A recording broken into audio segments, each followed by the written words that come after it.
tell me a single scene where your jaw dropped and you were like, oh my God. Well, if you'd let me, kind All of right. talk about it. Okay. Let's just sit here with the silence, folks, on the No, Brother I'm podcast. waiting. You said you were going to Come on the provide mic. me. This is an audio podcast. You got to get into the mic so people can hear you. I'm not going to talk. Not You're sit going to back. talk. No, you're sitting there making all these assumptions. I said I didn't hate the film, but you're taking that and you're making an assumption that I'm here to like highly recommend and say it was the greatest Star Wars. I'll tell you this, and I sat back and said, okay. No, I didn't. That's not what I said.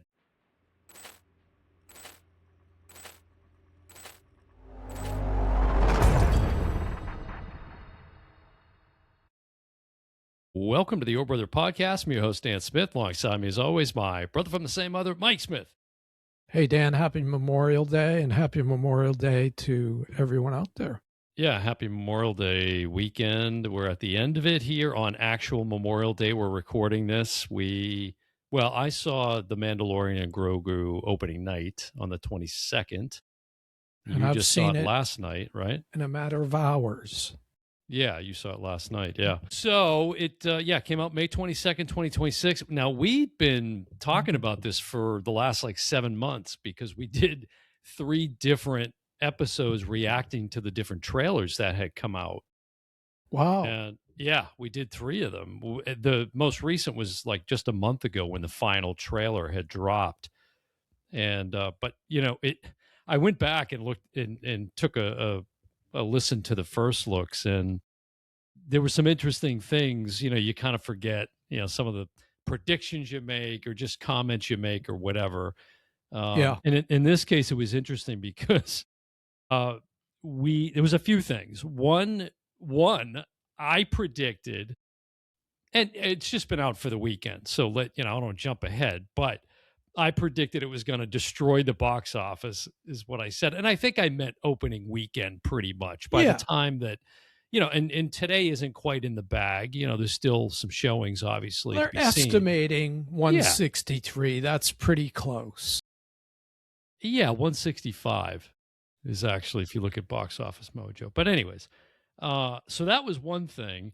We both said we were going to see it in IMAX. I don't think either of us did.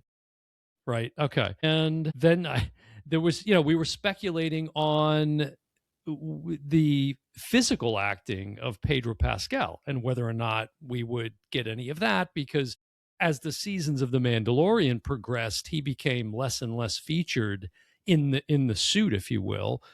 And, of course, everybody who watched the series and is a Star Wars fan knows that there were stories of him getting sort of uncomfortable with the armor and all of that over time. And they made some modifications to that and so forth. But he also became very busy. He's in every other movie there is. And so, and you don't really need him except for, maybe a few scenes here and there where he's helmetless. And if you go to IMDb and look at the cast, it's him. Then right beside him is the guy, it says playing Mandalorian. Yeah. Well, and I wanted to make a point about that. So spoiler alert, if you haven't seen the film yet, I would see the film and then catch this episode of the Yo Brother podcast. Oh. What? Oh. I didn't know you were going to spoil stuff. Oh, brother. How are we going to do an episode on the most anticipated movie, probably at least one of the top, if not the most anticipated film of the year, or the summer certainly, and not get into it? How are we going to skirt around it? Ways, enough of that. But what if you in the spoiler-free stuff? Then we can't have a good conversation about it. Some people want to wait. So watch the film and then come back and check out this episode. Easy as that. People do it every single day. So, because I'm not going to be careful about what I'm saying necessarily, but and to the point that we were just making about Din Djarin or Pedro Pascal, we do see him in this film a little bit. Insert sound of crickets here, folks. I'm waiting to get your take. Low energy, Mike. Here on The Mandalorian and Grogu, folks. My energy is just fine. It's really not, quite frankly. But that's not the problem. For those that are still listening, where would you like to start? I'll let you start. I'll start with Star Wars has no, what's the word I'm looking for? Here comes, it's not low energy, Mike. It's controversial Mike on the Oh Brother podcast. Star tonight. Wars should be nowhere near the title of this film. This has nothing to do with Star Wars. Yeah, it isn't. It's actually not in the title. If you look it up on IMDb, what does it say? Star Wars, Mandalorian, Grogu. Yeah. Dan's double checking me, and I'm always right when he does that. Star Wars, The Mandalorian, and Grogu. Yeah. Well, okay. Anyways, go ahead and make your point about how this isn't My whatever. point is, this has little to do with Star Wars, other than the chess game in A New Hope. There's nothing here related to Star Wars. This is barely a Mandalorian film. For those who have watched The Mandalorian for 3 seasons, right? What do you think of when you watch The Mandalorian? Think back to when we first watched The Mandalorian. What do you think of first? Wow. Baby Yoda. And then I don't know where Grogu came from, but it was like, is this a young version of because Yoda? It's not Yoda. Right. It's got nothing to do with Yoda other than the species. Okay, but that reveal was huge. Of course it was. The second reveal was Luke. So we know we're in the Star Wars timeline. Right? That was a huge, like, jaw-dropping moment when all of a sudden you saw young Luke Skywalker take out all these, Imperial guards or whatever. This had none of that. This wasn't good accidentally. Mike, pulling out an old bit. Go back about 2 seasons of the Yo Brother podcast. I'm if you liked this, I'll be stunned. I didn't hate it. I think Last Jedi I'd rather watch.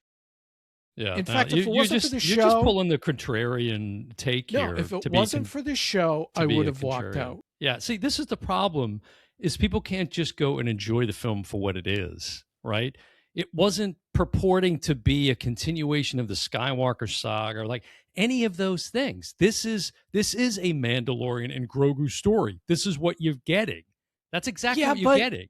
But that's why not include someone from the Mandalorian universe? There's nobody in it. Okay, so let's talk about that a little bit. So, and I'll give you, well, when you say the Mandalorian universe, what are some of the characters that you'd want to see? I think of the woman that fixes his ship, right? They had these little cute things fixing his ship. Obviously, Carl Weathers. Hold on. The Enzellans that you're referring to. Okay. I didn't even know what they were called. The Babu Fricks. Well, it's because you're ignorant to the Star Wars lore. But anyways, the Enzellans I shouldn't have to be. Okay, well, I'm going to get there. This was intentionally written for someone like that. So we'll talk about that, right? But the Enzellans you just mentioned, they were in the last season of The Mandalorian. They're in this film. Okay. And the last season, Carl Weathers passed away, so I understand. He couldn't be in it without a recasting. Greef Karga isn't going to be in it. Where's Giancarlo? Okay, you see, you got Zeb Orellius, who was in Mandalorian. You've got a couple of the X-wing people. They're in it. Again, they're ancillary characters, but that's still tying you to the series. This was so disconnected from the universe. No, it wasn't. Both Star Wars and Mandalorian. No, it wasn't. No, you're delusional. I'm not delusional. You got to think about where this is set in the timeline. First of all, what do you want to see? You want to see, Darth Vader show up, for crying out loud? Like, no, is that but what tell you me want? this, Dan. Yeah, tell me this. I just mentioned two moments, ridiculous. And there's more. Tell me a single scene where your jaw dropped and you were like, oh my God. Well, if you'd let me, kind of talk about it. Okay. Okay. Let's just sit here with the silence, folks, on the Yo Brother podcast. You said you were going to provide me. This is an audio podcast. You got to get into the mic so people can hear you. I'm not going to talk. You're going to talk. No, you're sitting there making all these assumptions. I said I didn't hate the film, but you're taking that and you're making an assumption that I'm here to highly recommend You and say it was the just greatest Star Wars. said, I'll tell you this. And I No, I sat didn't. back and said, okay. No, I didn't. That's not what I said. You said, when tell you me your rewind jaw it, you'll didn't drop. see. I said, well, if you let me finish, okay, I'll get my point out. Okay. Which is, to me, there weren't any jaw-dropping moments. Okay, this is not like, oh my God, this is the greatest Star Wars film I've ever seen. No, it's not that. But I also didn't hate it. I enjoyed the film. I thought I liked the film. And I'm not going to make any apologies for that, nor should anyone else who likes it. Nor should you. No. And it's not my job to like or hate the film. It's my job to give you my opinion. Mm-hmm. And like, connect the dots to Star Wars. Connect the dots to Mandalorian. They're not there. And I know that because you told me about an interview you watched with Jon Favreau, the director, that said, we're making a movie for people who might not know anything about it. You can come in cold. Yes. But that's not the audience. I've been waiting 8 years for a Star Wars movie. 7 years. And this is what I got? Yeah. Yeah. Well, it's horrible. And to that, it's not horrible. I was bored. It's not I was thoroughly horrible. bored. Okay. And that's unfortunate for you because you obviously went in with some unrealistic expectations about what this was supposed to be. This is one of the films we had a discussion, and it was recorded that I said I was naming off. We had just gone through the Academy Awards, and I was like, "What's to look forward to?" And this was the first one I think I mentioned. So, what about a new Star Wars film? What about all of the things that you said on all of the first looks? In Favreau, we trust, and all of the images in the scenes that you saw in the trailers were in the first 5 minutes of the film. Okay, did you enjoy that? I enjoyed the at battle. Okay, and then after that, my enjoyment just disappeared. So there was parts of the film that you liked. A minute, maybe 2 minutes of screen time. A minute, 2 minutes. Okay, that's good. That's good. Yeah. Well, it's ironically that was one of my least favorite sequences in the film. Was the AT-ATs because it looked better to me on the small screen in the trailer than it played on the big screen. Yeah. I didn't like the CGI effects that they used. It was, it just didn't, I don't know, it didn't look right. It wasn't and again, to your point, like we got everything we saw in those trailers. That was the first 10 minutes of the film, first 5-10 minutes of the film. And Jon Favreau did the right thing by keeping it just to the first. That's the rule of trailers.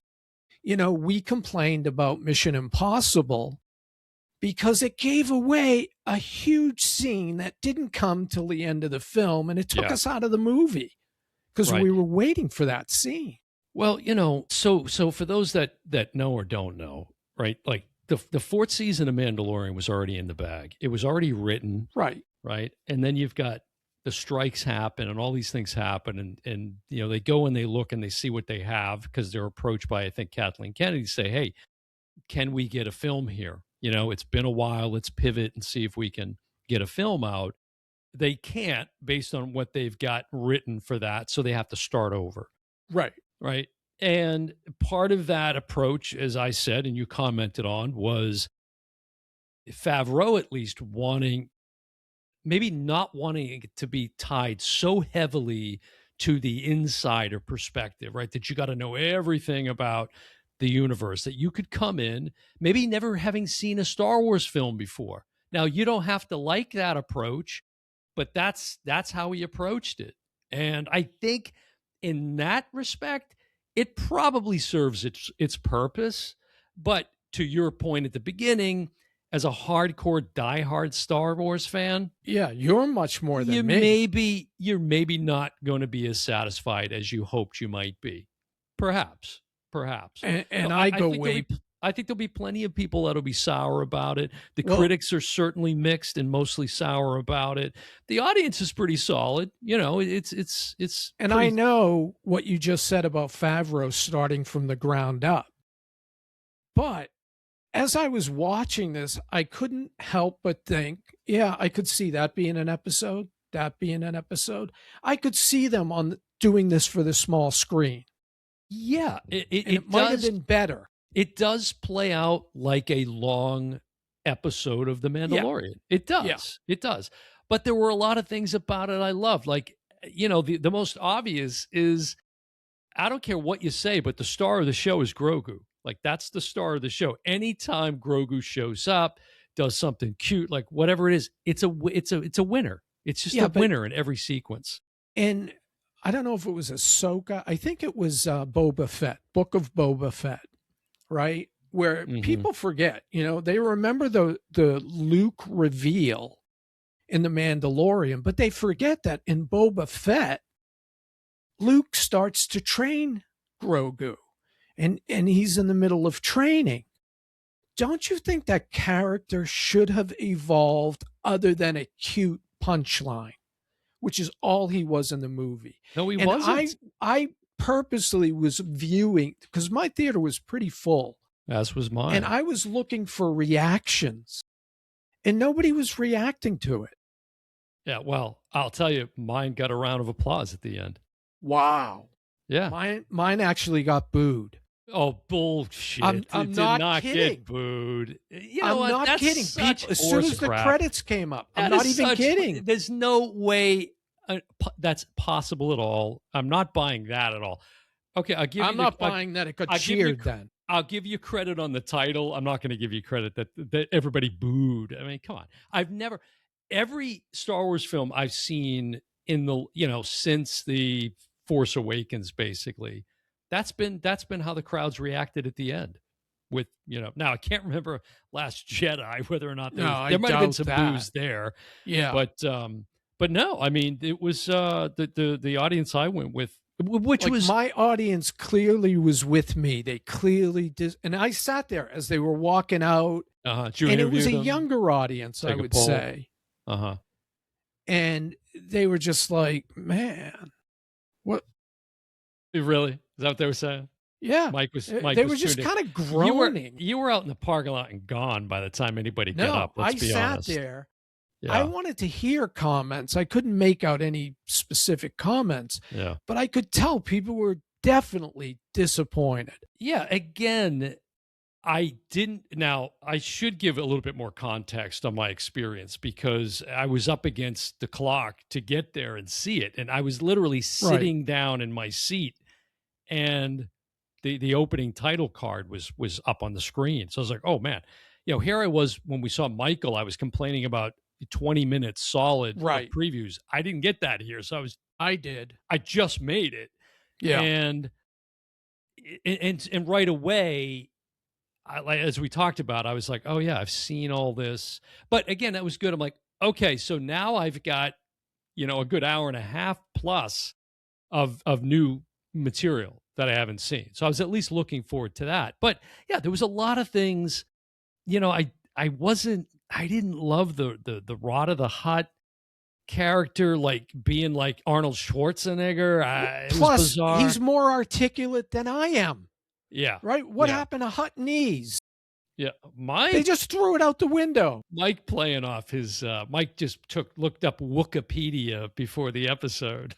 No, I'm like, okay, it started. We saw the twins in the show. Mm-hmm. So that wasn't jaw dropping. Now, the fact that this is Rotta the Hutt, which is the son of Jabba and wants to be nothing like him. Uh-huh. Okay. Yeah, I think in the first look, one of the first goofy. looks, that was another thing I was saying, oh, this is Jabba's brother. It's actually his son. I mean, was he in the no. No, this is first we looks? I didn't think we so. haven't seen him. No. I and think, like you said, his English was better than mine. He speaks, it was Jeremy Allen White's voice. Yeah, well, you said that. I was talking about the physique. It was a bit right. Okay, they're going for something different than the usual blubber, Jabba that we see. Okay, fine, but I like the idea around it, like the storyline around him, but I didn't like the portrayal of the character necessarily, and I couldn't not be picturing Jeremy Allen White while I'm watching the character. And it's one of the things I hate about this kind of casting. Anybody, any voice actor could have voiced Rotta the Hutt. But no, they had to do, Jeremy Allen White, who is like, super the flavor of the month right now. And we loved him in Springsteen, Deliver Me From Nowhere, and The Bear, and all these things. But I don't know why that was necessary to put him in there. And it takes me out of it because his voice is very distinctive, even though they did something with the tone of his voice. It wasn't exactly his voice, of course. What about Marty Scorsese?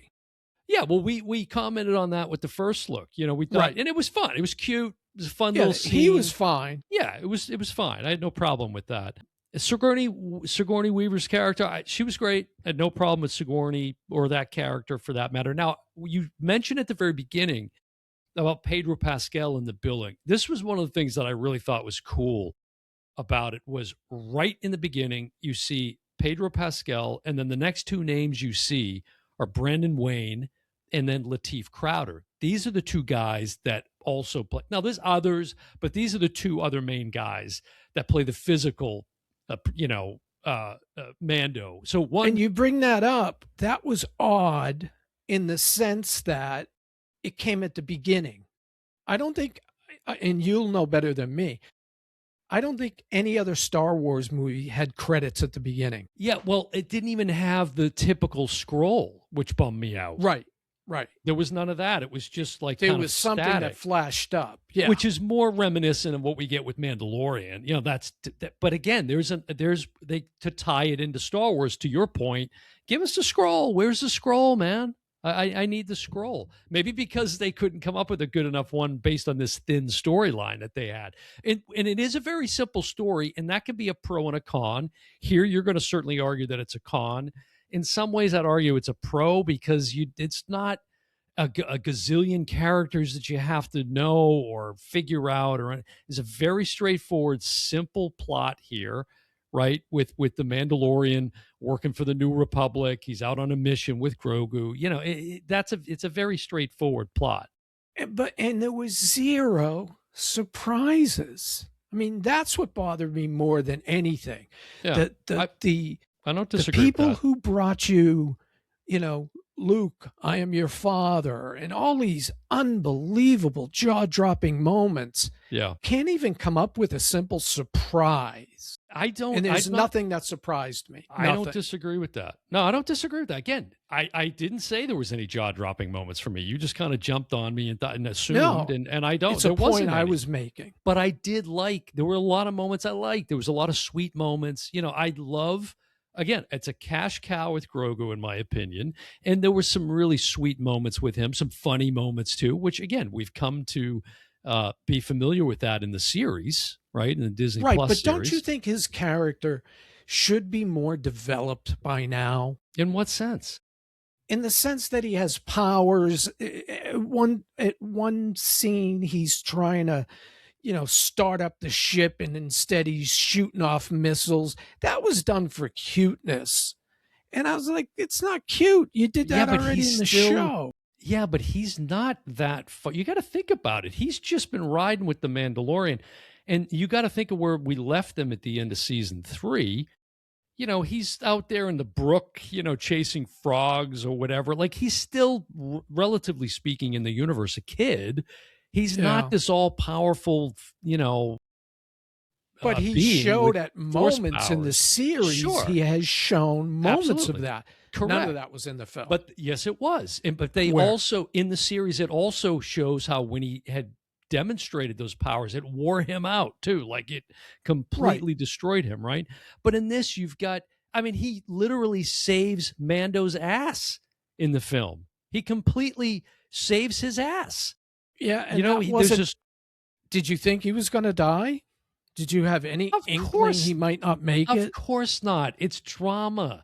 Oh, okay. Didn't work. Did you think Rocky was going to... like, whatever other movies you want to think about with these major characters that are going to continue on because of the successfulness of the franchise. Rocky. Burgess Meredith, as old as he was still acting after they killed his character off. I'm talking about Rocky, but himself. But the point being, no. But that's got nothing to do with it, right? If it's good, it still pulls you in. It's still Right. it's still dramatic, and it was. And then there were some funny moments too between, there's this whole sequence of the Mandalorian's kind of down and out, and oh my god, this is it. It's a played out trope, but it was I funny think I think and what you're sweet. pointing out in your analysis is a problem I had, which is he tried, and when I say he, I shouldn't put it on Favreau. Mm. I didn't have any issue with the directing, but the three people who wrote it, Filoni, who has a cameo in it, and some other writer that I didn't recognize. Noah Clore, yeah. Okay, so there's where the problem is. I think they tried to put something in for everyone. Yeah, let's put in this for kids. Let's, kind of like Jar Jar Binks, the most hated character in all of Star Wars. And we find out that George Lucas put him in there because he wanted it to appeal to kids. Okay, but I still don't like the character. It's his favorite character to this day. Yeah, again, I wouldn't even say that. I don't even think that's what they were trying to do. I'm not sure it was even that thought out, to be honest. At the beginning, I thought, okay, this is Mandalorian turns John Wick. And then it would shift to something else. Like I said, I think this would have made episodic television, and you could have done it. Reveal Jabba's kid, reveal this. I don't think this was the way to, pardon the pun there, I don't think this was the way to come off a 7-year drought in the Star Wars film franchise. I agree. I think this would have been a great, episodic, season 4. And who knows what that now season 4 was going to be way more steeped in the lore and all of that. But the decision they made to go this route, and this is what you get. And again, I just was not going to come in here and just easily hate on it for hating's sake. There's been too much of that from the Star Wars fan base over the last several years. And I was going to call, say what I don't like about it. And there's several things I don't like about it. And there's several things I did like about it. Yeah. And my issue was I found nothing likable. Yeah. And the lack of ingenuity in the script, the lack of a surprise. Well, I think here's one thing that might have hurt it. I don't know, but this was interestingly the first Star Wars film that was filmed entirely in California. Yeah. Because of this huge tax credit they got. Right. It got like a $28 million, like the most ever. It was a lot. Right. And so, in some ways I think that's great. Totally respect that. But in some ways I think it restricted it, because even though the technology with the volume and all of that has greatly evolved in the last several years, in the 7-year drought that we've had, right? They've had a lot of time to sort of wait on the technology to advance to a point where they can do amazing things. But this is one back to the original when they were using models. Right. To create the effects. And you still had some of that. There was still some of that going on here in the puppetry with the Enzellans. There's still a flavor of that here. And some of those original artists involved in this too. Right, Doug Chang and Phil Tippett, like legendary guys from like ILM and whatever. But yeah, I mean, at the end of the day, again, that's kind of my I certainly wouldn't say don't spend your money to see on IMAX, because I don't think that would make any difference whatsoever. Because to me, the scenes, it was about 45 minutes or so that was shot in IMAX. Yeah, and the scenes that I would have been going to IMAX to see, like the AT-AT sequence on the side of the cliff face and all that, I wasn't as impressed as I'd hoped I'd be. Because when I saw it in the trailer, when we did the first look, there my jaw dropped. And I was like, wow, this is... And Dan, I was so excited for this. I don't know if that's coming through because I'm being so negative. But I was so looking forward to this. So I couldn't have been more on board at the beginning of the film. And it opens with the sequence, and I agree, it didn't live up to what it looked like on TV.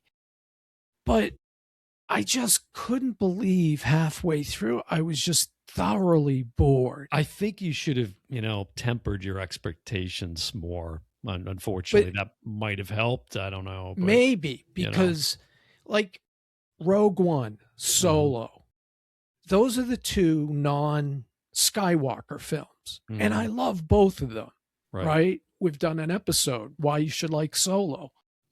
This, it's just not on the same level. Oh, I agree with that. I totally agree with that. And they cheaped out. If you do your research, they cheaped out, made this film for very little money to make sure it would turn a profit.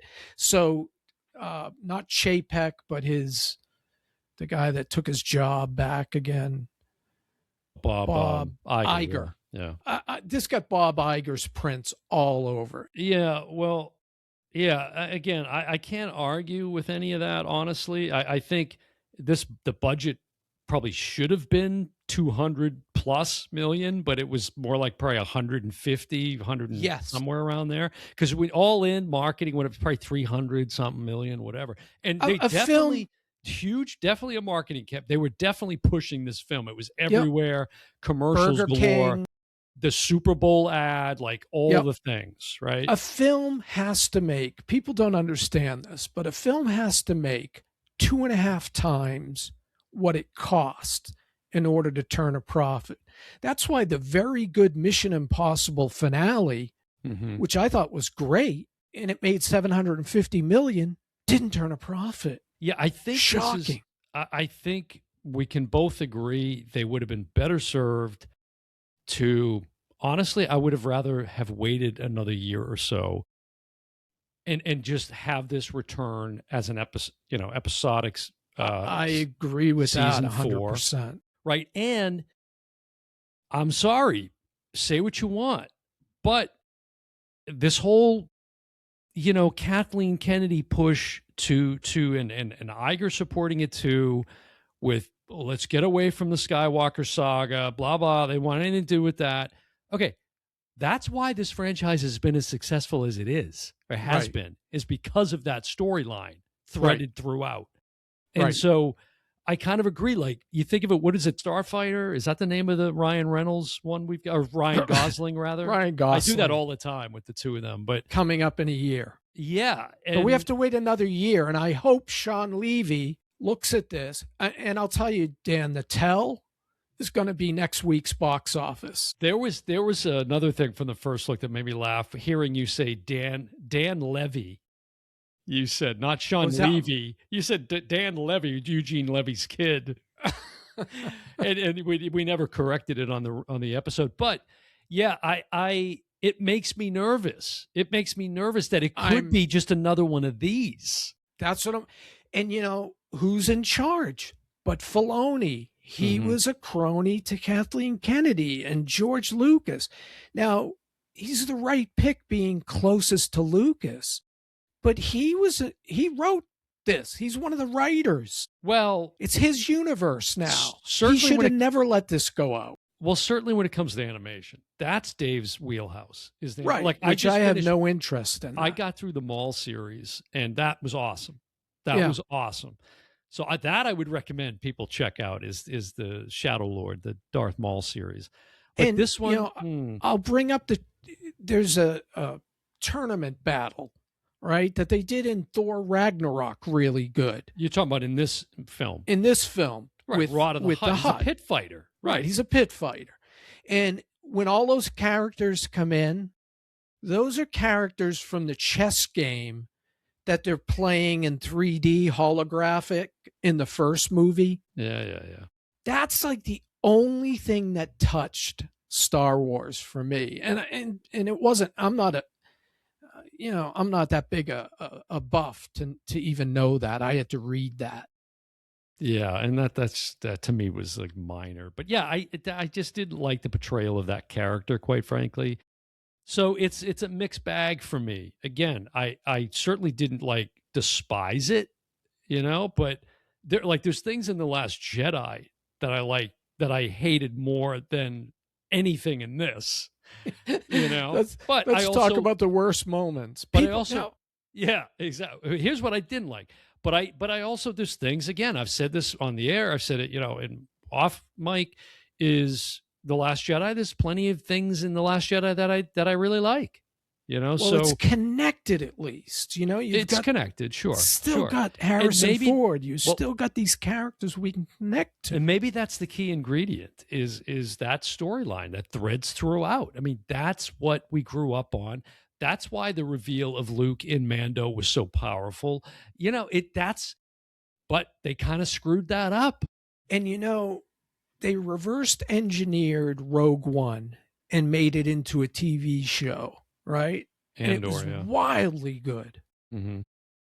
They could not go the other way. They couldn't go from TV to big screen with this. It just didn't work. It didn't work. Yeah, it really it didn't work. I mean, it was cool to be going to the theater to see a new Star Wars film.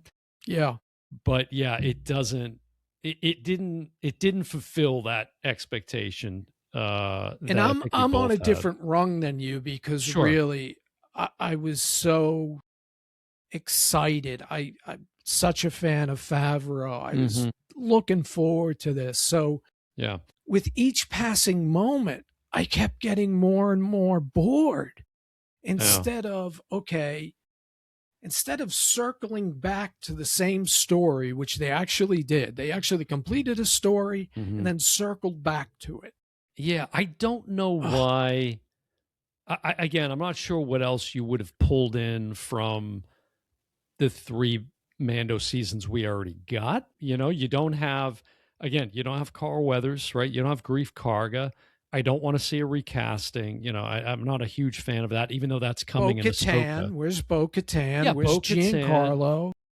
Sure, Giancarlo. Yeah, Moff Gideon. Sure, those are great points. I think that would have helped. Yeah, and there's some others like listen, Gina Carano. She's clearly not going to pursue her MMA career any longer.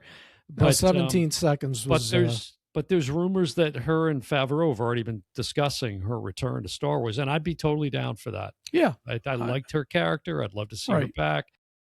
Her politics got her booted out of the universe. Yeah, it wasn't even her politics. Again, let's not go down that road. That's been played out in other venues. But yeah, so the point here is, it's mixed reviews. I would honestly, look, if you're a Star Wars fan, you're not going to wait to see this most likely, but I would say wait till it comes to streaming, but you want the big experience with Star Wars, and again, my theater, plenty of claps and cheers at the end, and you had boos. So I think that is a perfect summing up of the reaction here from us, right? Is the fact that it was just mixed. It's just mixed. So don't go in, you temper your expectations, folks, I guess is what we would say.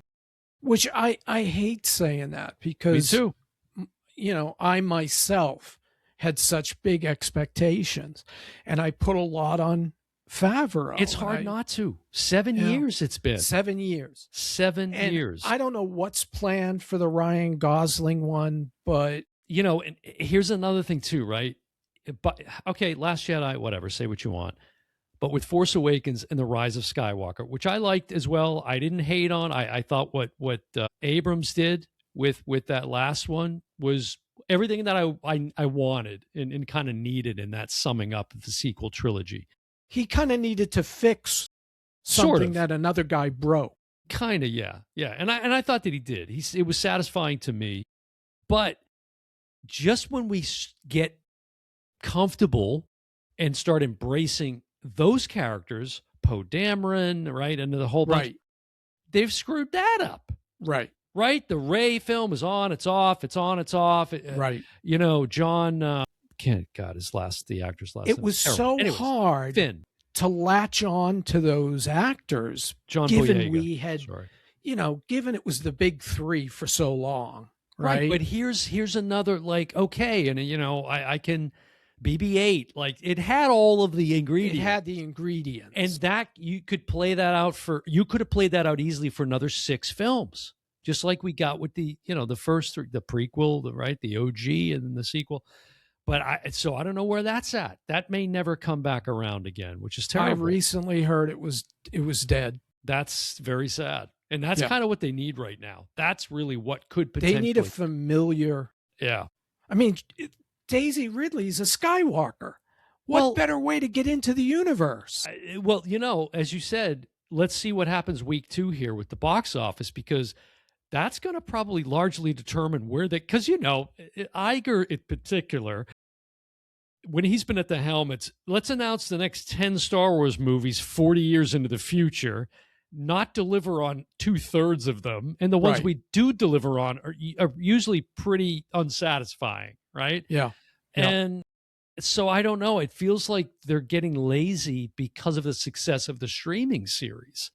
So I just, Yeah. I don't know. That's what I was most excited about, Mike, was to be going back to the theater to see Star Wars. That was Me my too. greatest expectation. Yeah, me too. And at the end of the day, I walked out like, yeah, it was good. It was all And right. there Yeah, was a all right. little bit of reason to be worried, which I overlooked, Mhm. is the first 2 seasons of Mandalorian are both really good. The third season kind of was like, it started to go down. Yeah, I didn't have any problem with it. And well, most I mean, people, I don't even own the third season. Yeah, I had some problems with it, but, you know, I Yeah. didn't hate it. But I didn't buy the third season because there wasn't enough in there for me. So there was a hint that, hey, maybe the creative juice of this characters is on thin ice. And I think this movie proved it.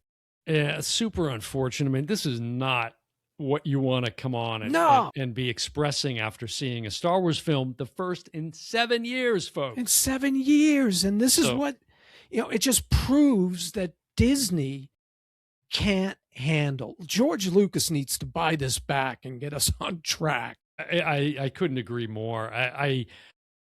You know, in the writers, I don't know how much of the writing was Favreau, how much was Filoni, like who knows, but yeah. Which one do I blame? Yeah, I know. This is a very lukewarm reaction, of course, from both of us. So again, it wasn't going to come in here and pretend this was like super fantastic. It was not. It was, but there's a lot of enjoyable things about it. I think it would be a super fun film to take your kids to if you're a Star Wars fan. Like there's a lot here to like, but not enough to love it. Not enough to love it.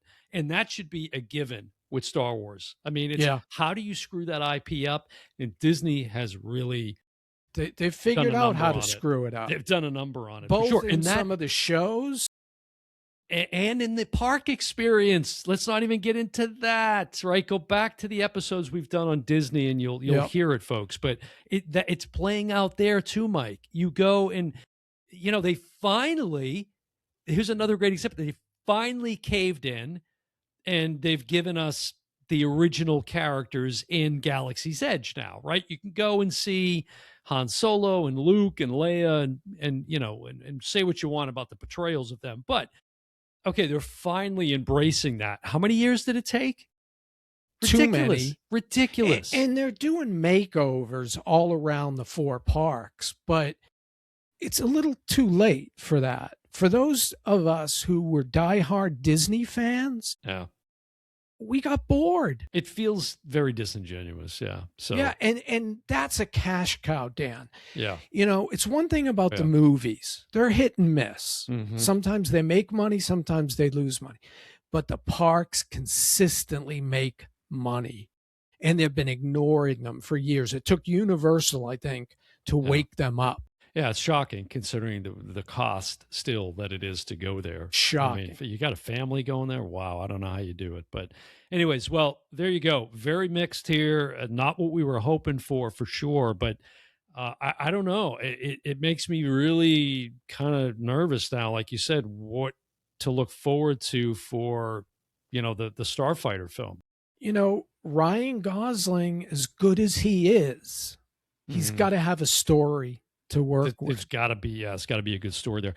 To not end on a sour note, I wanted to ask you this: what's your favorite memory of Star Wars of all time? Like, what's your favorite memory that you think Star Wars, and what comes into your brain? What comes into my brain, and I'll just say it, is we were on a camping trip, and there was a guy named Rick Carwan. Him telling me I just saw this movie, Star Wars, and him trying to explain it to me. That's my first memory, is I got excited just from him telling me about it. Then when I went to see it, boom, I was blown away. You were the perfect age, too. Yeah. To see, you were about the same age I was when I saw Return of the Jedi in the theater. Yeah. And kind of the same thing, just, forever. I was lucky enough, well, not anymore, but I was lucky enough to be old enough to go to the three originals. Now, the other thing I wanted to ask you, what's your favorite Star Wars character and why? That's so tough. I've never asked you that before. I gotta think it's Han Solo. He was just so cool. Me too. Same. Okay. Yeah. All right, well, there you go, folks. The Mandalorian and Grogu. If you've seen the film, please drop some comments on the video. Yeah. Let us know what you think. You can also hit us up. There's a link in the show notes. If you're listening to the episode, you can And reach out to Dan, us we that didn't way, give too. out much spoilers. We really didn't. No, I thought maybe, that might be where the conversation went. But yeah, we didn't really have to. But yeah, let us know what you think. Really want to get your thoughts on this one once you've seen the film. And if you're not planning to see it as a Star Wars film, I definitely want to know why. I would think you'd at least want to see it and then form your own impression. But right, you've heard our take on it. There'll be many, many other takes across the airwaves and on YouTube and everything, and people breaking it down. The box office won't hurt people unless they dig deep into it like we do. But I think you're going to see a major, like 70% drop off. Yeah, and then Word of what mouth. that results in terms of where they go next and what we start hearing rumors about, right? That will be very telling, I think, as well, especially with in Favreau we trust. I mean, he was at the helm here, so it's going to be very interesting. I'm so sorry. So sorry. Again, some things I liked, some things I didn't like. Right. So there's my take on it. All right, folks, that's going to do it for the Mandalorian and Grogu episode. Again, let us know what you think. Appreciate all the support we're getting out there on the YouTube channel in particular. Anybody that's subscribed, greatly appreciate the support there. Anybody who's downloading and listening to the episodes, appreciate that. Make sure you share it with a friend. Don't forget to like and subscribe, all those different things. And again, we love the engagement on the episodes, and I'm sure this is one that we'll get a lot of engagement on, but definitely want to hear the reactions for those that have seen it already, especially if you love it. If you love the film, let's hear it. Break it down for us. Like we've done videos why you should love a movie. Yeah. Why should my... Yeah, you're right. Right. Well, I'm not going to begrudge anybody either if they loved it and whatever. I just want to hear. Me either. In fact, I hope people loved it. Yeah. That's what I want. Every movie I see, I want to like, and I want people to like it. Yeah, for sure. All right, well, there you go, folks. It's going to do it for another episode of the Oh Brother Podcast. I've been your host, Dan Smith. Alongside me, as always, my brother from the same mother, Mike Smith, and we will see you next time. Bye, everyone.